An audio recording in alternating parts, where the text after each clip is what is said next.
ఏడో దూత బూర ఊదినప్పుడు పరలోకములో గొప్ప శబ్దములు పుట్టాయి.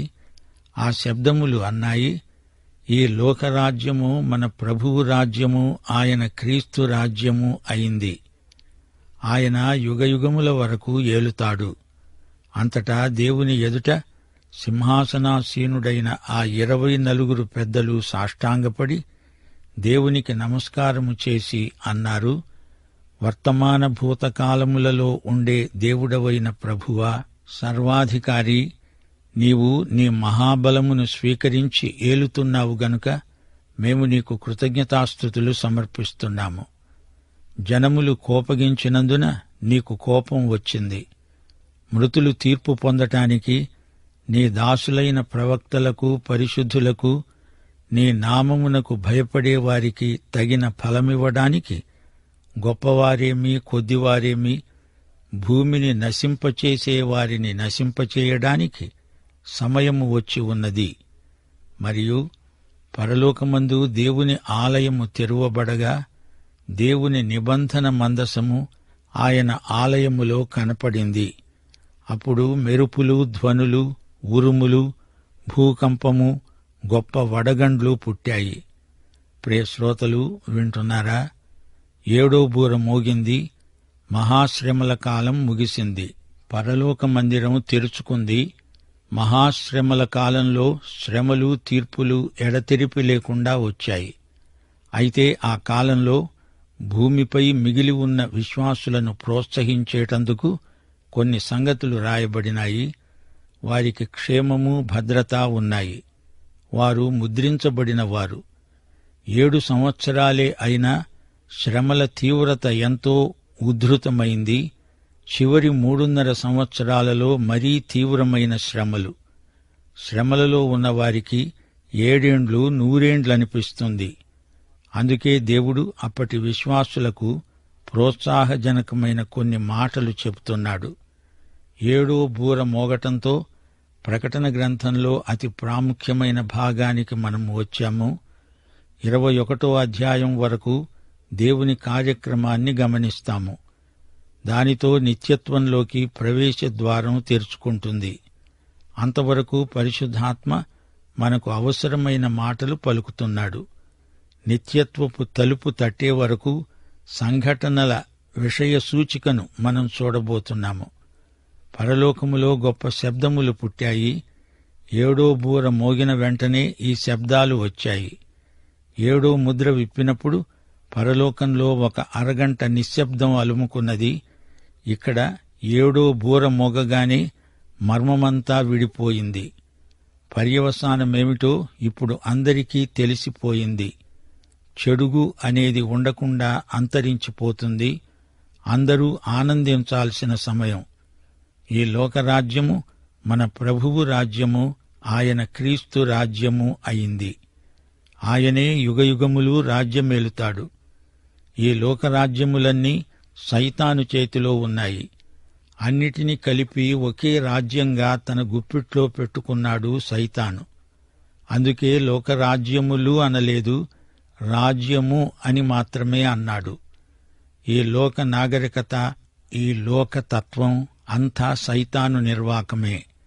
లోకరాజ్యమంతా దేవుని తీర్పునకు గురి కాబోతోంది.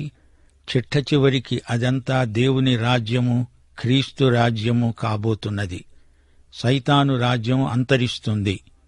యేసుక్రీస్తే మహావిజేత. యేసుక్రీస్తే పరిపాలిస్తాడు. యుగయుగాలకు ఆయనే రాజు, సార్వభౌముడు. కీర్తనలు 2:2-3 వచనాలు. మనము వారి కట్లు తెంపుదాము రండి, వారి పాశములను మన వద్ద నుండి పారవేతాము రండి అని చెప్పుకుంటూ భూరాజులు యెహోవాకు, ఆయన అభిషిక్తునికి విరోధముగా నిలబడుతున్నారు. ఏలికలు ఏకీభవించి ఆలోచన చేస్తున్నారు. యెహోవాకు, అభిషిక్తుడైన క్రీస్తుకు వ్యతిరేకంగా తిరుగుబాటు లేచింది. మెస్సీయాను ప్రభుత్వం నిర్బంధంలో పెట్టింది. ఆదిమ సంఘానికి హింసలు కలిగినప్పుడు విశ్వాసులు ఈ 2వ కీర్తనే జ్ఞాపకం చేసుకునేవారు.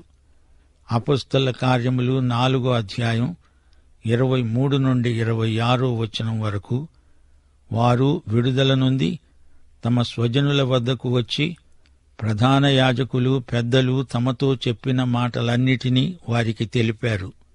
వారు విని ఏకమనస్సుతో దేవునికి ఇలా బిగ్గరగా మొరపెట్టారు.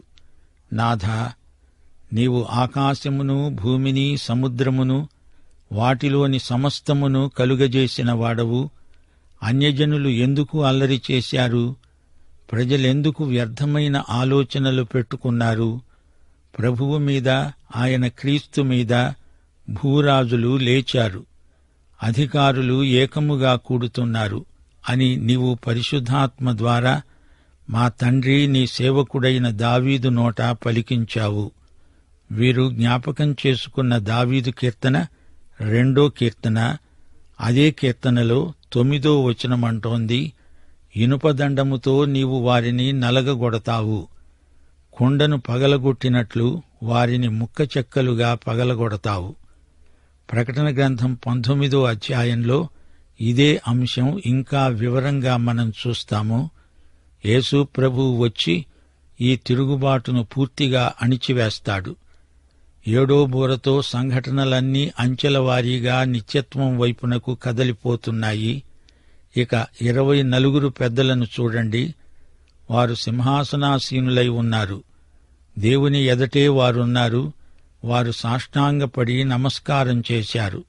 వారన్నారు, దేవా, ప్రభువా, నీవు అన్ని కాలములలో అనగా వర్తమాన భూతకాలములలో ఉన్నవాడవు.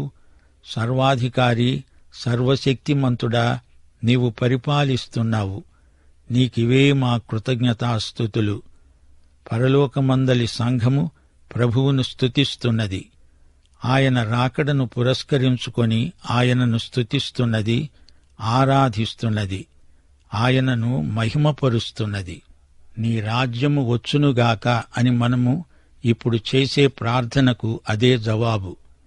నీ చిత్తము పరలోకములో ఎలాగో అలాగే ఈ భూమి మీద నెరవేరునుగాక అంటే అది ఆ రాజ్యంలో అక్షరాలా నెరవేరుతుంది.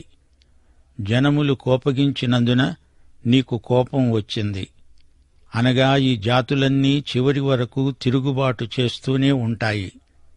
మానవుడు స్వతహాగా దేవునికి తిరుగుబాటు చేసే మనస్తత్వం గలవాడు. మానవుడు రాను రాను బాగుపడటం లేదుగాని మరీ చెడిపోతున్నాడు. మృతులు తీర్పు పొందటానికి సమయం వచ్చింది. నశించిన మృతులకు ధవళ సింహాసనపు తీర్పు ఉంది. ప్రకటన గ్రంథం 20వ అధ్యాయం 11 నుండి 15వ వచనం వరకు.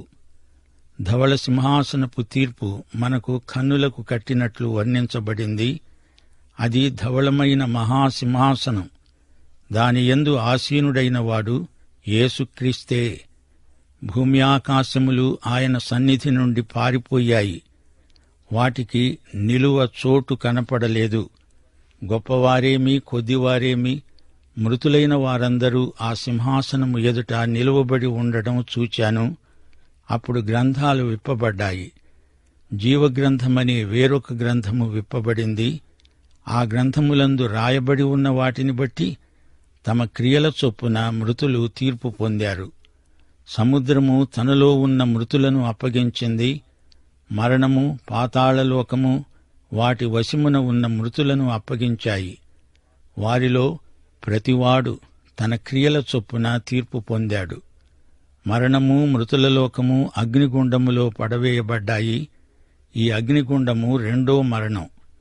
ఎవని పేరైనా జీవగ్రంథమందు రాయబడినట్లు కనబడని ఎడల వాడు అగ్నిగుండములో పడవేయబడ్డాడు. ప్రియ శ్రోతలు వింటున్నారా? వారంటున్నారు, దేవా, నీ దాసులైన ప్రవక్తలకు, పరిశుద్ధులకు, నీ నామమునకు భయపడే వారికి తగిన ఫలమివ్వడానికి సమయం వచ్చింది. మా శ్రోతలు గుర్తించాలి, సంఘము అప్పటికే ఎత్తబడి ఉంది. ప్రభువుతో ఆయన సన్నిధిలో ఉంది. పెద్దల తలలపై కిరీటాలున్నాయి, అనగా వారి బహుమానాలు వారు అప్పుడే పొందారు. ఇక్కడ పేర్కొనబడిన ఈ బహుమానాలు పాత నిబంధన భక్తులకు, శ్రమల కాలములో రక్షించబడి వచ్చిన వారికి. వీరంతా మొదటి పునరుత్థానానికి చెందినవారు. దేవుని రాజ్యారంభంలో వీరికి బహుమతి ప్రదాన కార్యక్రమముంది.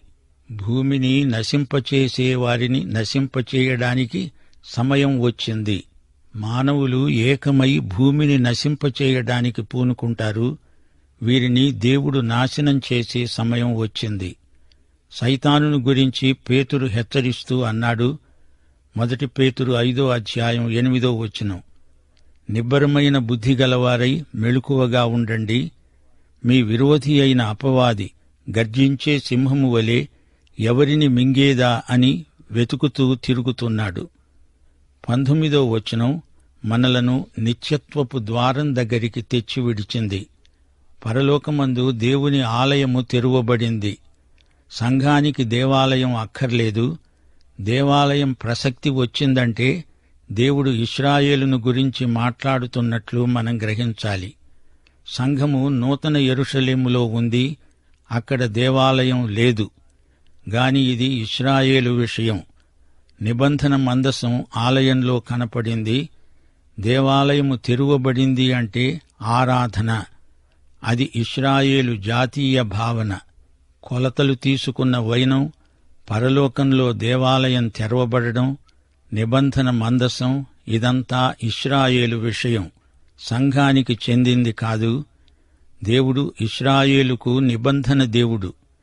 దేవుడు నిబంధనను పాటించే దేవుడు. ఇప్పుడు వారితో కొత్తగా నిబంధన చేసుకుంటాడు.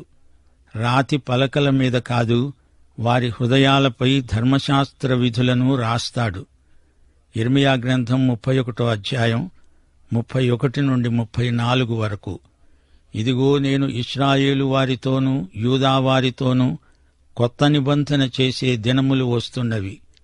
అది ఈజిప్టులో నుండి వారిని రప్పించడానికి నేను వారి చెయ్యి పట్టుకొనిన దినమున వారి పితరులతో నేను చేసిన నిబంధన వంటిది కాదు. ఈ దినములైన తరువాత నేను ఇశ్రాయేలు వారితోనూ యూదావారితోనూ చేయబోయే నిబంధన ఇదే. వారి మనస్సులలో నా ధర్మవిధి ఉంచుతాను. వారి హృదయాల మీద దానిని రాస్తాను. నేను వారికి దేవుడనై ఉంటాను. వారు నా జనులై ఉంటారు. ఇదే హెబ్రీ పత్రిక 8:8-13 వరకు అంటోంది. ఆ దినములైన తరువాత ఇశ్రాయేలు ఇంటివారితో నేను చేయబోయే నిబంధన, వారి మనస్సులలో నా ధర్మవిధి ఉంచుతాను. వారి హృదయాల మీద వాటిని రాస్తాను. నేను వారికి దేవుడనై ఉంటాను. వారు నాకు ప్రజలై ఉంటారు. వారిలో పిన్నలు మొదలుకొని పెద్దల వరకు అందరూ నన్ను తెలుసుకుంటారు. నేను వారి దోషముల విషయమై దయ కలిగి వారి పాపములను ఇకను ఎన్నడూనూ జ్ఞాపకము చేసుకొనను అని ప్రభువు సెలవిస్తున్నాడు. ఆయన కొత్త నిబంధన అని చెప్పటం చేత మొదటిది పాతదిగా చేసి ఉన్నాడు. ఏది పాతగిలి ఉడిగిపోతుందో అది అదృశ్యమవటానికి సిద్ధంగా ఉంది. శ్రోతలు వింటున్నారా? మెరుపులు, శబ్దాలు, ఉరుములు, భూకంపం, వడగండ్లు ఇవన్నీ తీర్పును సూచిస్తాయి. తీర్పు రాబోతోంది. ప్రచండమైన తీర్పు వచ్చి తీరుతుంది. మెస్సీయాకే జయం, విజయం. 24 పెద్దలు అనగా దేవుని సంఘమంతా ఏకీభవించి దేవునికి స్తుతిగానాలు చేస్తోంది. దేవుని సర్వశక్తి ప్రయోగించబడుతుంది. ఆయనకే సర్వాధికారం. 1000 ఏండ్ల రాజ్యం, మహాపరిపాలన, శాంతి, అభ్యుదయం ఆ రాజ్యంలో ప్రవర్తిల్లుతాయి. ఆ తరువాత వ్యతిరేక శక్తులకు అంతిమ తీర్పు. నిబంధన మందసం 19 పేర్కొనబడింది. ఇశ్రాయేలీయులందరూ గర్భగుడిలోని నిబంధన మందసాన్ని చూస్తారు. అతి పరిశుద్ధ స్థలం అందరికీ కనిపిస్తుంది. దేవుని నిబంధన ప్రజలే ఇశ్రాయేలీయులు. అయితే కొత్త నిబంధన అంతకంటే శ్రేష్టమైంది. దేవుడు తన నిబంధనకు కట్టుబడి ఉంటాడు. ఆడిన మాట తప్పని దేవుడు. దేవుని యొక్క సంపూర్ణ మహిమ దర్శనం ఆ రోజున అందరికీ ప్రాప్తిస్తుంది. శత్రువులకు అది భయంకరం. అయితే ఆయన ప్రజలకు మహదానందం. ఈ వాక్య భాగంలో జరగబోయేది జరిగినట్లే చూపబడింది. ఇది నిరీక్షణాత్మకమైన సూక్ష్మదర్శిని. క్రీస్తు యొక్క విశ్వవ్యాప్తమైన రాజ్య సందర్శనమిది. తిరుగుబాటు చేసే జాతులకు తీర్పు. ఇదే ఆర్మగెద్దోను మహాయుద్ధం. మృతులకు ధవళ సింహాసనపు తీర్పు, వినాశకారులకు వినాశనం, ప్రవక్తలకు భక్తులకు సన్మానాలు బహుమానాలు. ఈ ఆకర్షణీయమైన సన్నివేశాన్ని ముందుగా పరిశుద్ధాత్మ మనకు చూపుతున్నాడు. దేవుని నిబంధన మందసం దేవుని నిబంధన విశ్వసనీయతను చాటుతోంది. రోమాపత్రిక 9వ అధ్యాయం 4-5 వచనాలను మరొకసారి జ్ఞాపకం చేసుకుందాము. వీరు ఇశ్రాయేలీయులు. దత్తపుత్రత్వము, మహిమ, నిబంధనలు, ధర్మశాస్త్ర ప్రదానము, అర్చనాచారాదులు, వాగ్దానములు వీరివి. పితరులు వీరివారే. శరీరమును బట్టి క్రీస్తు వీరిలో పుట్టాడు. ఈయన సర్వాధికారి అయిన దేవుడై ఉండి నిరంతరము స్తోత్రార్హుడై ఉన్నాడు. దేవుడు వారికి పాత నిబంధనను మించి నెరవేర్చబోతున్నాడు. హెబ్రీ పత్రిక 9వ అధ్యాయంలోని నిబంధన వివరాలు ఎంతో ఆసక్తిదాయకమైనవి. మొదటి నిబంధనలోని సేవా నియమములు, పరిశుద్ధ స్థలం, రెండో తెరకు ఆవల అతి పరిశుద్ధ స్థలం, బంగారు రేకులతో తాపడము చేయబడిన నిబంధన మందసం, ఆ మందసములో మన్నాగల బంగారు పాత్ర మొదలైనవి.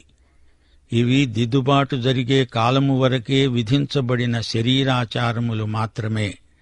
అయితే క్రీస్తు యొక్క రక్తము నిర్జీవక్రియలను విడిచి జీవము గల దేవుణ్ణి సేవించడానికి మన మనస్సాక్షిని ఎంతో ఎక్కువగా శుద్ధి చేస్తుంది. యేసు ఇప్పుడు కొత్త నిబంధనకు మధ్యవర్తి అయి ఉన్నాడు. రక్తము చిందించకుండా పాపక్షమాపణ కలుగదు. లూకాసు వార్త 17వ అధ్యాయం 21వ వచనంలో యేసు ప్రభువు చెప్పిన మాటతో ఈ పాఠం ముగించగోరుతాము. ఇదిగో, దేవుని రాజ్యము మీ మధ్యనే ఉన్నది. గనుక ఇదిగో ఇక్కడ అని, అదిగో అక్కడ అని చెప్పటానికి వీలు కాదు. ఇప్పుడు అదృశ్యం, అప్పుడు దృశ్యమానమవుతుంది. విశ్వాసము ద్వారా దేవుని రాజ్యాన్ని విశ్వాసులు ఇప్పుడే చూడాలి, అభ్యసించాలి, అనుభవించాలి, ఆనందించాలి. దేవునికి స్తోత్రం. దైవాశీస్సులు. ఆమేన్.